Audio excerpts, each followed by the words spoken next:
Hello and welcome to the stream. Test test runs here just to see how we get on.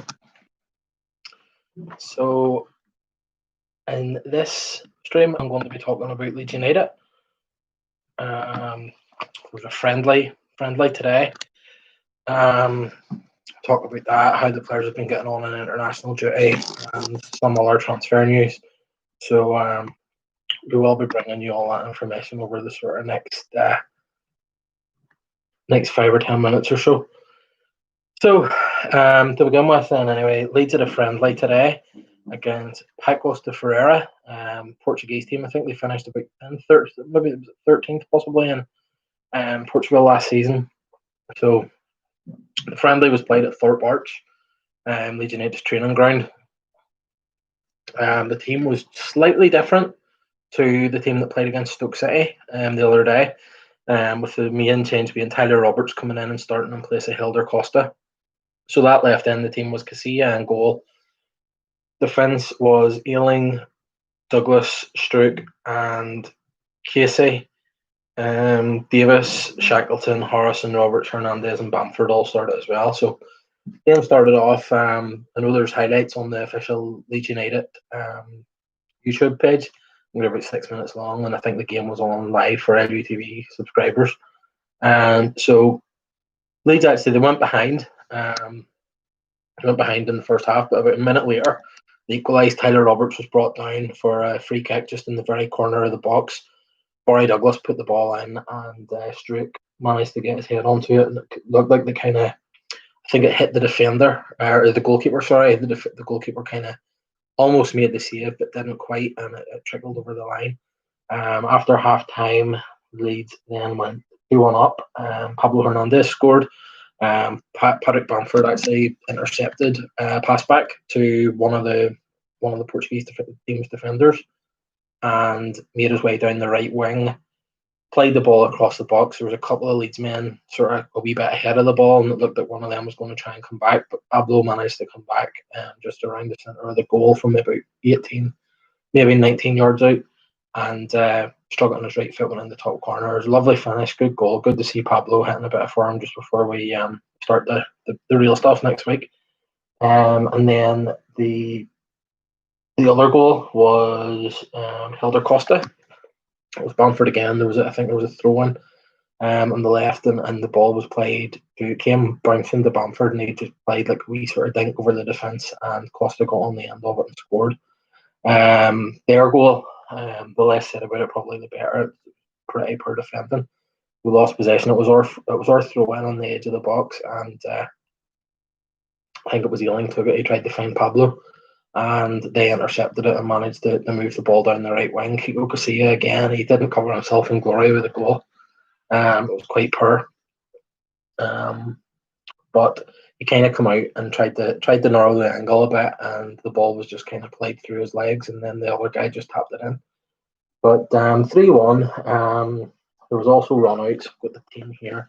Pavetta come on, Hilder Costa come on, obviously he scored. Gotts come on, and Cresswell, young striker Cresswell, come on for Bamford, but I think that was like 87th minute or something, so it was quite late.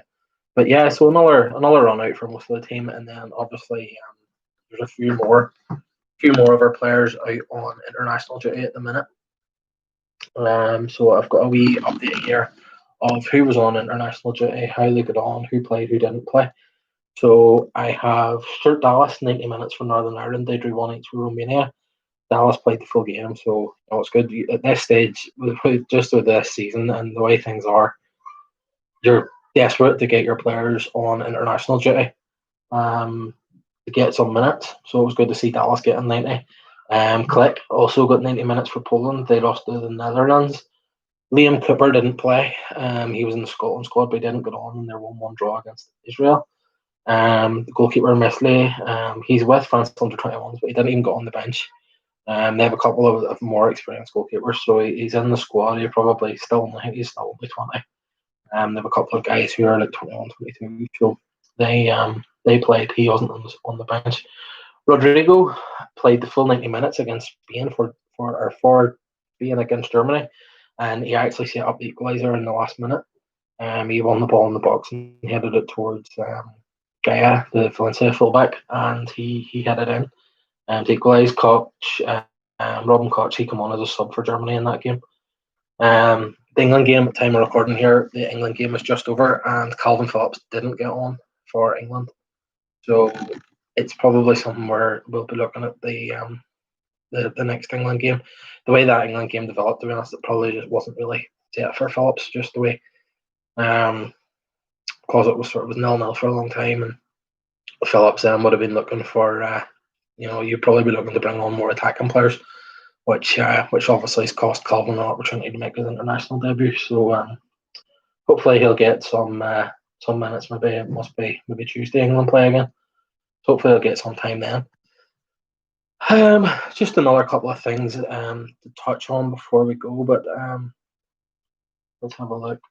So the new away kit, I don't know if anyone's, I would imagine everybody probably by now has seen it. It's finally been launched. It's a bit like there was like an old green and navy kit in the 90s. Like they seem to be talking about Tony Yeboah a lot wearing it, and I remember sort of seeing some of the videos and him wearing it. But like to me, it's like Brian Dean is the name that stands out for some reason. I seem to remember Brian Dean wearing that kit. But yeah, it's like a dark green and navy, vertical stripes. So obviously it's what Adidas have done for it. To be honest with you, I actually really like the kit.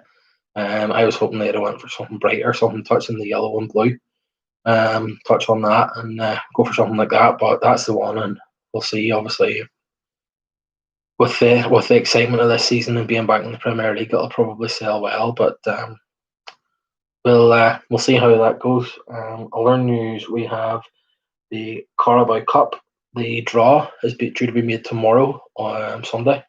So I think they're making the second and third round draws tomorrow. So it'll be obviously, I think if it goes the way it has been in previous season, Leeds will come in the second round as a Premier League team, but a Premier League team that aren't in Europe. So they'll be hopefully in that draw.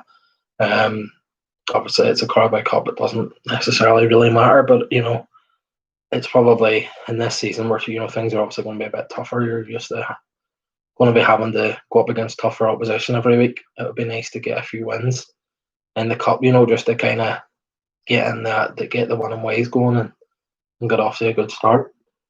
So the draw is on Sunday, so could be obviously a good draw anyway.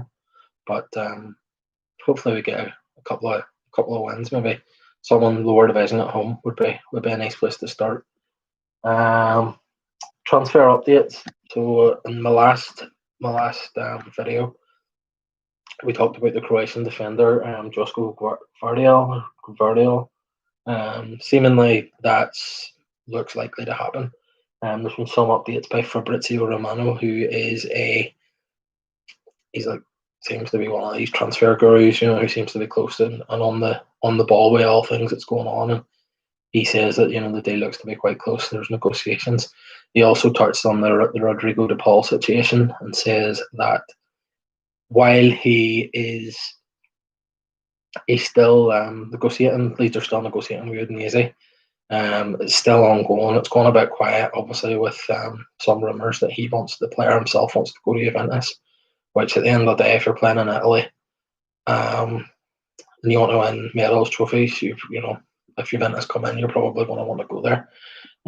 But from what I'm seeing, there's still nothing ruled out that he's not going to end up at Leeds. So it could still happen. Fingers crossed it does, because he is a good player.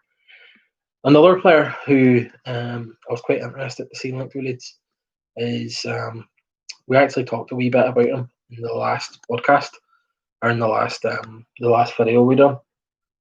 It was Rafinha Alcantara. If you remember, I spoke about him whenever I was saying about Rodrigo signing for Leeds, and the sort of connection between those two is their dads were both from Brazil and moved to Spain and set up like a football coaching business or academy, some sort of thing. So there's rumours now that he is interested, or that he's possibly interested in a move for him. A brief bit about his career. So he's been a Barcelona player for the majority, but he's been out on loan a lot. He's been Celta Vigo a few times, I think.